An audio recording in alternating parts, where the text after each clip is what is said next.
پہاڑی زبان میں اپڈیٹ سنیے۔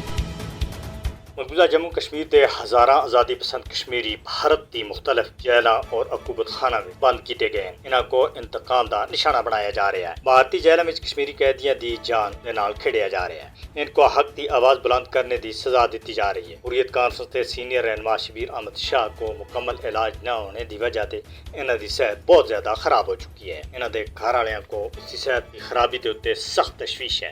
اس سے پہلے بھی بھارتی جیلوں میں سینئر حریت لیڈر اشرف صحرائی، الطاف احمد شاہ اور غلام احمد بھٹ کو علاج نہ ہونے کی وجہ سے موت کے منہ دھکیلیا گیا ہے۔ بھارتی حکومت کشمیری نظر بنداں دے حقوق، وقار اور طبی دیکھ بھال سے لاپرواہی کر کے عالمی قوانین اور اصولوں کی خلاف ورزی کر رہی ہے۔ یہ جنیوا کنونشن کی بھی سراسر خلاف ورزی ہے۔ اقوام متحدہ کو کینسر میں مبتلا حریت رہنما شبیر احمد شاہ کی جان بچانے کے واسطے اپنا کردار ادا کرنا چاہیے۔ دنیا کو غیر قانونی طور پر نظر بند کشمیری سیاسی قیدیوں کو بھارتی مظالم سے بچانے کے واسطے اپنا فرض منصبی ادا کرنا ہو سی۔